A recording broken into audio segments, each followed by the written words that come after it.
ചക്കിട്ടപ്പാറ ഗ്രാമപഞ്ചായത്തിൽ മുതുകാട് എന്ന പ്രദേശത്ത് ജോസഫ് വളയത്തിൽ എന്ന് പറയുന്ന 77 വയസ്സുള്ള ഭിന്നശേഷിക്കാരൻ ആത്മഹത്യ ചെയ്ത സംഭവം ദൌർഭാഗ്യകരമാണ്.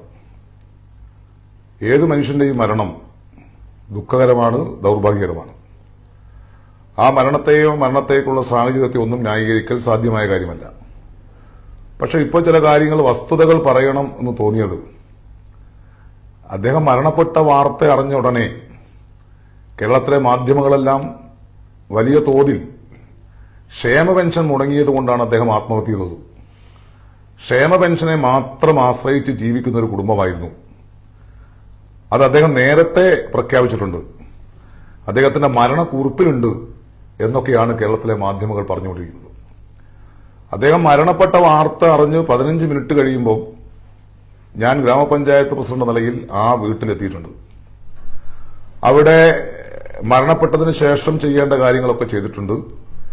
ബന്ധപ്പെട്ട ആളുകളും അധികാരികളുമായി സംസാരിച്ച് മറ്റു നടപടികളെല്ലാം നീക്കിയിട്ടുണ്ട്. ആദ്യമായി ഒരാൾ മരണപ്പെട്ട ചെയ്യേണ്ട കാര്യം ഇതാണല്ലോ. പക്ഷേ ഇവിടെ 2023 നവംബർ മാസം 9-ാം തീയതി അദ്ദേഹം ഒരു പരാതി പഞ്ചായത്തിന് നൽകിയിട്ടുണ്ട്. ആ പരാതിയിൽ അദ്ദേഹം പറയുന്നത്, ഞാനും എന്റെ മകളും പെൻഷനെ മാത്രം ആശ്രയിച്ച് ജീവിക്കുന്നതാണ്.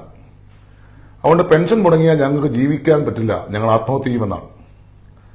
ഞങ്ങൾ 10-ാം തീയതി തന്നെ അദ്ദേഹത്തെ കണ്ടിട്ടുണ്ട്, അദ്ദേഹവുമായി സംസാരിച്ചിട്ടുണ്ട്. അദ്ദേഹത്തിന് പെൻഷൻ എന്ന് പറയുന്നത് എത്രയാണ് കിട്ടുന്നത്? അദ്ദേഹത്തിന്റെ ഭാര്യ മരിച്ചതിന് ശേഷം അദ്ദേഹത്തിന്റെ മകൾ, ഭിന്നശേഷിക്കാരിയായ മകൾ അദ്ദേഹത്തിന്റെ വീട്ടിലില്ല. അവർ കോഴിക്കോട്ടുള്ള ഒരു കന്യാസ്ത്രീ മഠത്തിലാണ്.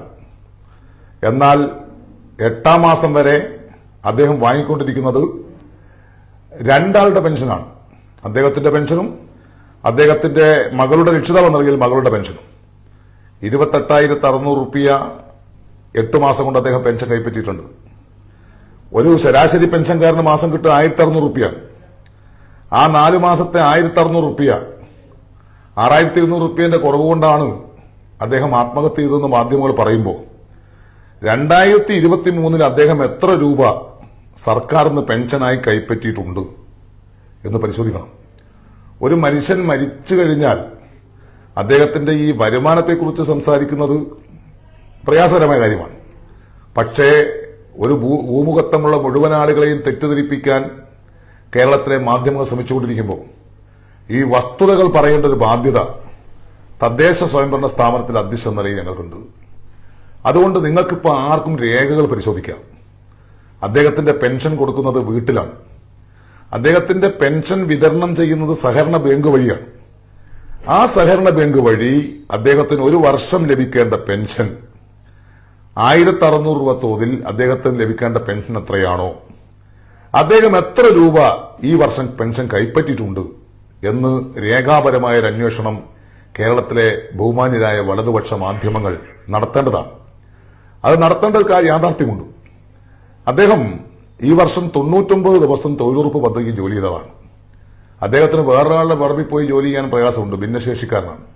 അദ്ദേഹത്തിന്റെ വീട്ടിൽ തന്നെ അദ്ദേഹത്തിന് 3 മാസം ബാക്കി നിൽക്കെ 99 ദിവസം എന്ന് പറഞ്ഞാൽ 2024 ജനുവരി മാസം 15-ാം തീയതി വരെ അദ്ദേഹം ജോലിക്ക് പോയിട്ടുണ്ട്. അദ്ദേഹം ആത്മഹത്യ ചെയ്യുന്ന ഈ കത്ത് കൊടുത്തതിനു ശേഷം ഞങ്ങളെ സംസാരിച്ചു. അദ്ദേഹത്തിന് തൊഴിലുറപ്പ് പദ്ധതിയിൽ അദ്ദേഹം ജോലി ഉറപ്പുവരുത്തി. അദ്ദേഹത്തിന്റെ പറമ്പിൽ തന്നെ ജോലി കൊടുത്തു. ഈ ജനുവരി മാസം 3-ാം തീയതി അദ്ദേഹം പേരാമ്പ്ര കാനറ ബാങ്ക് ശാഖയിൽ നിന്ന് അതിന്റെ കൂലി ഇനത്തിൽ 5,500 രൂപ കൈപ്പറ്റിയിട്ടുണ്ട് അദ്ദേഹം. അപ്പൊ അദ്ദേഹത്തിന് ദൈനംദിന ജീവിതത്തിൽ ഉപജീവനത്തിന് ബുദ്ധിമുട്ടുണ്ടായിരുന്നതായി തോന്നുന്നില്ല. പിന്നെ അദ്ദേഹത്തെ തദ്ദേശ സ്ഥാപനം എന്ന നിലയിൽ, സർക്കാർ എന്ന നിലയിൽ അദ്ദേഹം നിരവധി തവണ ഈ ആത്മാഹുതി ഭീഷണി നടത്തിയിട്ടുണ്ട്. കോഴിക്കോട് കലക്ടറേറ്റിൽ പോയി അദ്ദേഹം മണ്ണെണ്ണ ഒഴിച്ച് അദ്ദേഹം ആത്മാഹുതി പ്രഖ്യാപിച്ചു. എല്ലാ മാധ്യമങ്ങളും അന്ന് കലക്ടറേറ്റിൽ വന്നതാണ്. അന്ന് സാംബശിവറാവാണ് കലക്ടർ. അന്നത്തെ അദ്ദേഹത്തിന്റെ പ്രശ്നം, അദ്ദേഹത്തിന്റെ പരാതി, അദ്ദേഹത്തിന്റെ ഭൂമിക്ക് രേഖയില്ലെന്നുള്ളതാണ്. പക്ഷേ കലക്ടർ പരിശോധിച്ചപ്പോൾ അദ്ദേഹം 989 50 സെന്റ് ഭൂമി സർക്കാരിൽ നിന്ന് പട്ടയം വാങ്ങിയിട്ടുണ്ട്. പിന്നീട് ഒരാൾക്ക് 2ാമത് പട്ടയം കൊടുക്കാൻ പറ്റില്ല, നിയമപരമായ വിഷയം അതാണ്. പിന്നീട് അദ്ദേഹത്തിന്റെ പ്രശ്നം, അദ്ദേഹത്തിന്റെ വീട്ടിലേക്ക് റോഡില്ല. അദ്ദേഹം ഒരു മലമുകളിലാണ് താമസിക്കുന്നത്. അദ്ദേഹത്തിന് സ്വന്തമായി നടന്നു പോകാൻ ബുദ്ധിമുട്ടുണ്ട്. അവിടെ ഞങ്ങൾ പോയി പരിശോധിച്ചു. ഞാനും അവിടുത്തെ ഉദ്യോഗസ്ഥന്മാർ പോയി പരിശോധിച്ചു. ഒരു വീട്ടിലേക്ക് മാത്രം വാഹനം പോകാൻ 5 ലക്ഷം രൂപ മുടക്കി റോഡ് നിർമ്മിച്ചു കൊടുത്തു. അവിടെ പോകുന്ന ആൾക്കറിയാലോ. നിങ്ങൾ മാധ്യമപ്രവർത്തകര് ഇങ്ങനെ പല ഭാഗത്തുനിന്നും ഇങ്ങനെ പറയുമ്പോൾ അദ്ദേഹത്തിന്റെ വീട്ടിൽ വന്നാൽ അറിയാം. അദ്ദേഹത്തിന്റെ വീട്ടിലേക്ക് മാത്രം ഒരു റോഡ് നിർമ്മിച്ചു കൊടുത്തു. അദ്ദേഹത്തെ അതിദരിദ്രരുടെ പട്ടികയിൽപ്പെടുത്തി. സർക്കാർ ഇപ്പം കേരളത്തിൽ 60,004 ആളുകളെ അതിദരിദ്ര പട്ടികയിൽപ്പെടുത്തി. അവർക്ക് എല്ലാ കാര്യങ്ങളും, അവർക്ക് ഭക്ഷ്യധാന്യം, അവർക്ക് മരുന്ന്, അവരുടെ ചികിത്സ, അവർക്ക് വീട്, ഇതുമായി ബന്ധപ്പെട്ട് ഒരു മനുഷ്യന് ഭൂമുഖത്ത് വേണ്ട പരിചരണം എല്ലാം ഗവൺമെന്റ് കൊടുക്കുമ്പോൾ അതിലെല്ലാം വളയത്ത് ജോസഫ് എന്ന ഒരാൾ പെടുത്തിയിട്ടുണ്ട്. അദ്ദേഹത്തിന് ഭക്ഷ്യധാന്യം സൗജന്യമായി ലഭിക്കുന്നുണ്ട്. അദ്ദേഹത്തിന് ലൈഫ് ഭവന പദ്ധതിയിൽ ഇപ്പം അദ്ദേഹത്തിന് സാമാന്യ മോശമില്ലാത്തൊരു വീടുണ്ട്. പക്ഷെ ആ വീട് ആസ്പെറ്റോ ഷീറ്റ് മേഞ്ഞ വീടാണ്. ആ വീട് മാറ്റി ഒരു പുതിയ വീട് നിർമ്മിക്കാൻ ഇപ്പം അദ്ദേഹത്തിന് അനുവദിച്ചിട്ടുണ്ട്. അദ്ദേഹത്തോട് എഗ്രിമെന്റ് വെക്കാൻ വേണ്ടി ആവശ്യപ്പെട്ടിട്ടുണ്ട്. അദ്ദേഹത്തിന് സ്വന്തമായി വീട് നിർമ്മിക്കാൻ പറ്റാത്തതുകൊണ്ട് അദ്ദേഹം ഉൾപ്പെടെയുള്ള 12 പേർക്ക് വീട് നിർമ്മിക്കാൻ പ്രത്യേക ഒരു ഏജൻസിയെ ഏൽപ്പിച്ചിട്ടുണ്ട്. ഇങ്ങനെ ഒരു തദ്ദേശ സ്ഥാപനത്തിന്, ഒരു വ്യക്തിക്ക്, പ്രത്യേകിച്ച് ഭിന്നശേഷിക്കാരനായ പാർശ്വവൽക്കരിക്കപ്പെട്ട ഒരു വ്യക്തിക്ക് ചെയ്തു കൊടുക്കാൻ കഴിയുന്ന സഹായത്തിന്റെ പരമാവധി കാര്യങ്ങൾ ഗ്രാമപഞ്ചായത്ത് നിർവഹിച്ചിട്ടുണ്ട്. അദ്ദേഹത്തിന് ഭക്ഷ്യധാന്യം സൗജന്യമായി കിട്ടുമെന്ന് ഉറപ്പുവരുത്തിയിട്ടുണ്ട്. എന്നാലും ഒരു മരണം എന്ന് പറയുമ്പോൾ സ്വാഭാവികമായും അത് ദൌർഭാഗ്യകരമാണ്. പക്ഷേ ഒരു ഗവൺമെന്റും ഒരു തദ്ദേശ സ്ഥാപനവും ഒരു മനുഷ്യനെ പരിചരിക്കുന്നതിന്റെ പരമാവധി ചെയ്തിട്ടും പിന്നീടും ഒരു കത്തിന്റെ അടിസ്ഥാനത്തിൽ അല്ലെങ്കിൽ ഏതെങ്കിലും ഒരു പരാതിയുടെ അടിസ്ഥാനത്തിൽ അത് മാത്രമാണ് അദ്ദേഹത്തിന്റെ മരണത്തിന് കാരണം എന്ന് ആക്ഷേപിക്കുന്നത് ശരിയല്ല എന്ന അഭിപ്രായമാണ് ഞങ്ങൾക്കുള്ളത്. ഏതായാലും അദ്ദേഹത്തിന്റെ വീടും ചുറ്റുപാടുമുള്ള ആളുകൾ ബഹുജനങ്ങളോട് സംസാരിക്കുക, അദ്ദേഹത്തിന്റെ പ്രശ്നങ്ങൾ എന്താണെന്ന് മനസ്സിലാക്കുക. അദ്ദേഹം ഒറ്റപ്പെട്ടു നിൽക്കുന്ന ഒരാളാണ്, ഒറ്റയ്ക്കുമാണ് വീട്ടിൽ താമസിക്കുന്നത്. അത് വ്യത്യസ്തമായിരിക്കും കാരണങ്ങൾ. പക്ഷേ ഈ കാരണങ്ങളൊക്കെ പറയുമ്പോഴും ഈ വാർത്ത പ്രചരിപ്പിച്ച് കേരളത്തിലെ ഗവൺമെന്റിനെയും അതുപോലെ തദ്ദേശ സ്ഥാപനമായ ചക്കട്ടപ്പാറ ഗ്രാമപഞ്ചായത്തിനെയും വേട്ടയാടാനുള്ള നീക്കം അംഗീകരിക്കാൻ വേണ്ടി പറ്റില്ല. പക്ഷേ മരണത്തിന് അംഗീകരിക്കുന്നില്ല. ഈ മരണത്തിന് യഥാർത്ഥ വസ്തുത എന്താണെന്ന് പുറത്തു വരട്ടെ.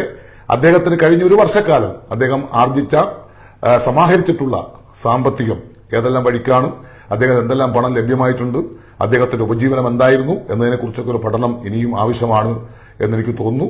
ഏതായാലും ഈ മരണം ദൌർഭാഗ്യകരമാണ് എന്നുകൂടി ഉറപ്പെടുത്താം.